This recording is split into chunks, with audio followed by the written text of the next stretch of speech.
नमस्कार मंडळी, तर आज आपण पाहणार आहोत बहुगुणी कढीपत्त्याची चटणी। अगदी करायला सोपी आहे। एकदा ही बनवून ठेवली ते अगदी 2 ते 3 महिने तुम्ही सहज खाऊ शकता। खायला म्हणाला तर खूप टेस्टी अशी लागते। एखाद्या टायमाला जर भाजी नसेल किंवा तोंडाला चव नसेल, काय बनवू समजत नसेल, तर अशा वेळेस एखादा चमचभर ही चटणी तुम्ही भाकरी असो किंवा चपातीला चव आल्याशिवाय राहणार नाही। इतकी टेस्टी ही कढीपत्त्याची चटणी बनते। चला मग वेळ न करता आजच्या व्हिडिओला सुरुवात करूया। तर आपण कढीपत्त्याची चटणी करत असल्यामुळे आपल्याला हवा कढीपत्ता। तर इथं मी अगोदर स्वच्छ धुवून असा कढीपत्ता घेतलेला आहे, सुकून घेतलेला आहे। तुम्ही असा वरबाडून घेऊन मग स्वच्छ धुवून सुकून घेतला तरी चालेल। मी अगोदर स्वच्छ धुवून सुकून घेतलेला आहे। तर आता आपल्याला काय करायचं आहे, असं बघा ह्याची पानं जी आहेत ना ती आपल्याला काढून घ्यायची। कढीपत्त्यावर कशी माती वगैरे धूळ असते ना, जाऊन बसते, त्याच्यामुळे कढीपत्ता हा स्वच्छ धुवून सुकून घ्यायचा, म्हणजे चटणी आपली जास्त दिवस टिकते। तर आता आपल्याला ह्याच्यामध्ये डाळी बघा काय घ्यायच्या आहेत। तर इथं मी 3 चमचे इतकी उडद डाळ आणि 3 चमचे इतकी चणा डाळ घेतलेली आहे। तर आपण ह्या डाळी तरी धुवू शकत नाही, मग काय करायचे आहेत आपल्याला, ह्या स्वच्छ एखाद्या कोरड्या कपड्याने आपल्याला पुसून घ्यायच्या। ह्या डाळी खराब होऊ नये, ह्यांना कीड लागू नये म्हणून ह्यांना ना पावडर लावलेली असते, मग ती आपल्या शरीरासाठी चांगली नसते, म्हणून त्यामुळे आपल्याला ही स्टेप करायची आहे।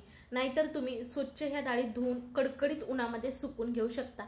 तर आता पावसाचे दिवस आहेत तर ऊन नाही, त्याच्यामुळे इथे मी तरी पुसूनच घेतलेले आहेत। तर दोन्ही डाळी इथे घेतलेल्या त्या पुसून घेतलेल्या आहेत।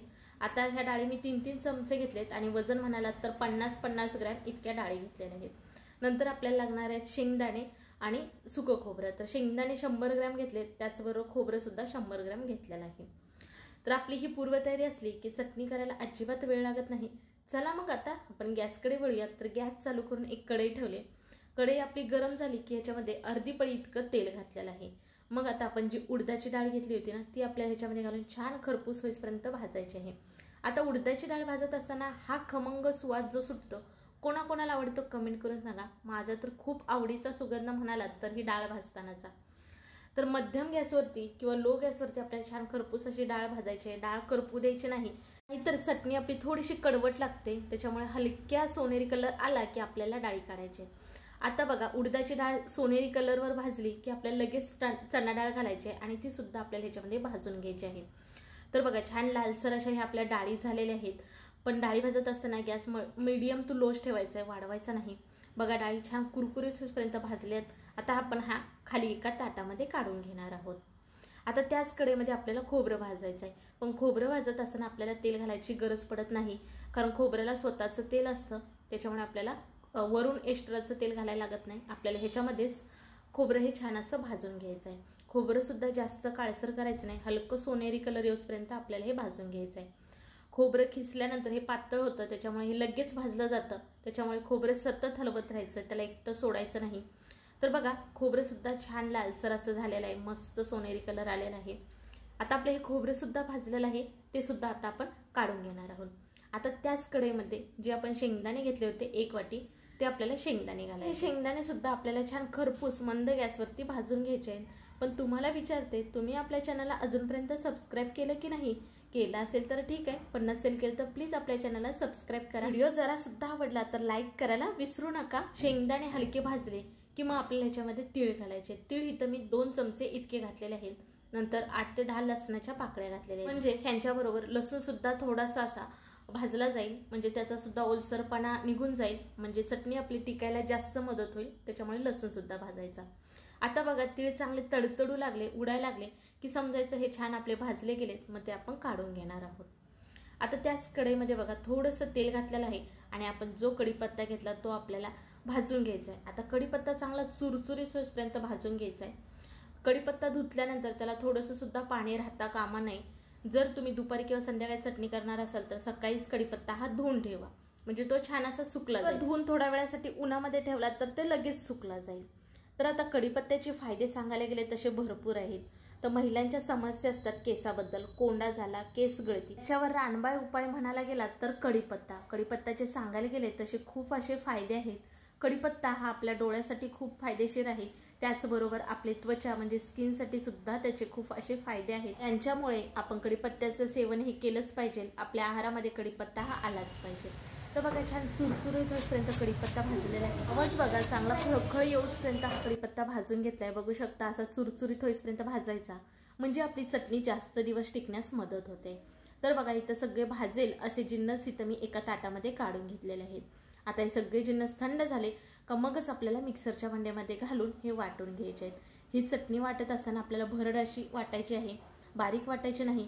आणि चटणी वाटत असताना आपल्याला तेल पाणी काहीच वापर करायचा नाही, आपल्याला हे सुके जिन्नसच मिक्सरला फिरवून घ्यायचे आहेत। तर इथं बघा मी खोबरं तुम्हाला दाखवते, एकदम चुरचुरीत होईपर्यंत खोबरं भाजलंय, म्हणजे असंच आपल्याला सगळे जिन्नस भाजायचे आहेत। आणि शेंगदाणे सुद्धा का नाही त्याच्या वरचे टरफाले निघूसपर्यंत आपल्याला भाजायचे आहेत। आणि डाळी सुद्धा बघा छान कलर चेंज होईपर्यंत भाजून घेतलेले आहेत, म्हणजे आपली होणारी चटणी ही एकदम टेस्टी होते। आता सगळे जिन्नस भाजलेले मिक्सरच्या भांड्यामध्ये काढून घेतलेले आहेत। आता आपल्याला शेवटी कढीपत्ता सुद्धा ह्याच्यामध्ये घालायचा आहे। मिक्सरचं भांडं छोटं झालेलं आहे, पण थोडं थोडं करून मी इथं मिक्सरला सगळे वाटणार आहे।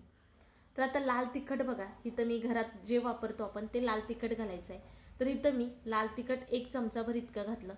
चवीनुसार आपल्याला मीठ घालायचं आहे। तुमच्याकडे जर लाल मिरची असेल ना तर त्या थोड्याशा भाजा आणि त्या मिरच्या ह्याच्यामध्ये घाला, मस्त अशी चटणी होते।